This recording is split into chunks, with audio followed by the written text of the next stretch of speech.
Joining me now, a man who no doubtedly throws that challenge flag right with me, superstar representative from the great state of Florida, Congressman Greg Steube on the line. Hey, man. Hey, Jimmy, how are you?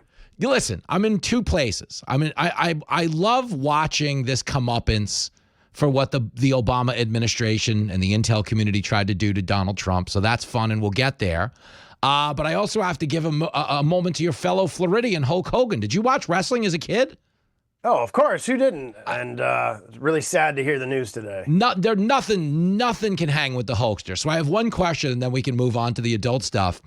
Was a young Greg Steube, did you backyard wrestle like we did growing up? Did you ever like clothesline your buddies or anything like that?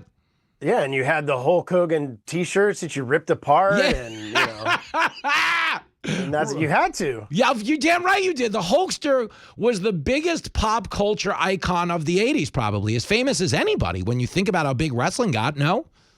Yeah, well, and it's kind of aging us there, Jimmy. I was, puts us in the 80s and that age period. So fair. I don't know. I guess the gray beard gave me away. But, yeah, there was that. But I just wanted to make sure that you did at least have dabble in that culture, because that was such a big part of the 80s.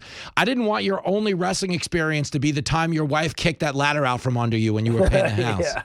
Yeah, no, that wasn't it. Good stuff. So give me this. When you talk about the pro wrestling match taking place in Washington right now, what Tulsi was declassifying yesterday was essentially an intel report that wrapped up in 2020 on the origins of the Russia probe and showed that the narrative, for more or less, was no narrative, but they decided to run with one anyway. Yeah, I mean, think of the precedent of this. There is none.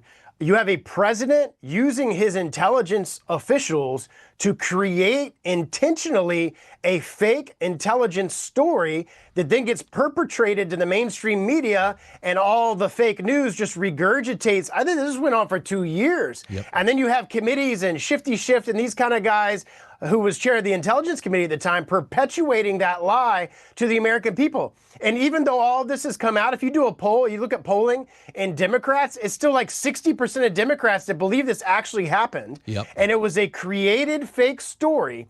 And this is treasonous activity at the highest levels of our government that we are finally getting the information on. And I'm so happy that Tulsi, oh, by the way, was a Democrat. I served with her when she was in Congress. She's a Democrat that released this information. So like this isn't somebody that was, close with Trump and they're just now this is somebody who was a Democrat that are seeing exactly what these Democrats did to undermine the president of the United States at the very beginning of his term. And this should never happen ever again, and all of these people have to be held accountable, or the American people are going to be like, there's no justice if these people aren't held accountable. Yeah, I think we're in a place here now where, I don't know what the technical legality is of this, but people want to see arrests because this is terrible.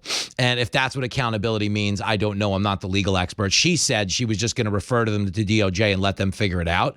But I mean, at the very least, there's a level of moral bankruptcy in the Democratic Party that we might have underestimated. And what I basically see out of them is they manufactured this hysteria around Trump, a guy everyone knew. He hosted a reality TV show. He was friends with the Clintons. He was not like a fringe lunatic that came out of a shed one day with a militia and stormed to the presidency. And essentially, they made up this narrative that in their mind justified any type of behavior that they thought could stop him. And essentially, we're finding out today that there was no limit to that, basically, right?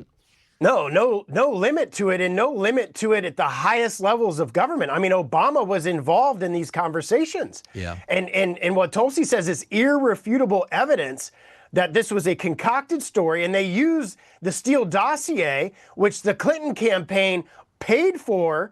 So you have a campaign paid for dossier that even FBI individuals said was not, this isn't true. There's no verification. This isn't something that we can point an intelligence thing on, and they didn't care. Yep. They bowled over those people. They used that as the basis of this story, and it was all lies. And now we're being told that Putin wanted Hillary Clinton as president, had all this junk and dirt on her, which is why they wanted her to win, so that then they could leverage her with the dirt that they had on her. Isn't that crazy? It's incredible. Yeah, we're talking to Florida Congressman Greg Steube, and that was the revelation, is that when they hacked DNC emails, they chose not to disclose the damaging information.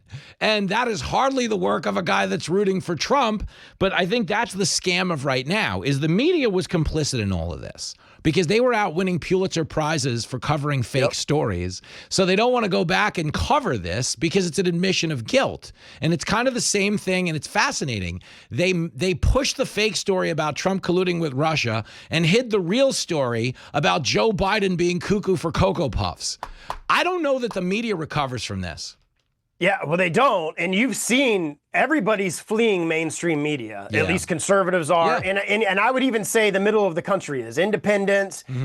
I'll go to town halls. I'll go to events in my district. I'll go to different things. And people ask me, where can I get like factual news?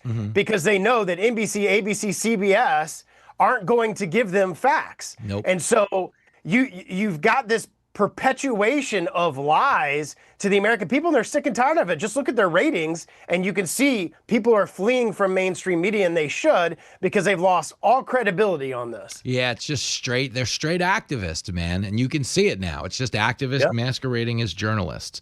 One more thing before I let you go. You guys are essentially now in recess till September, correct? Yeah, unfortunately. Yeah, I know, because you want to be in there confirming nominees and stuff, right?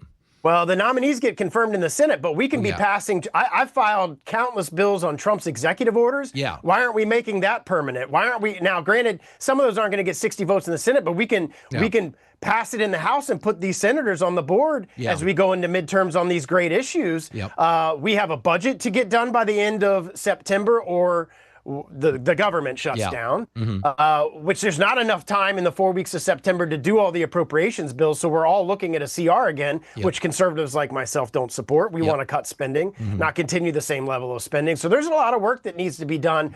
President Trump got a mandate from the American people, and we owe it to him and the American people to be there and do the work of the American people. Amen. Steube, great stuff.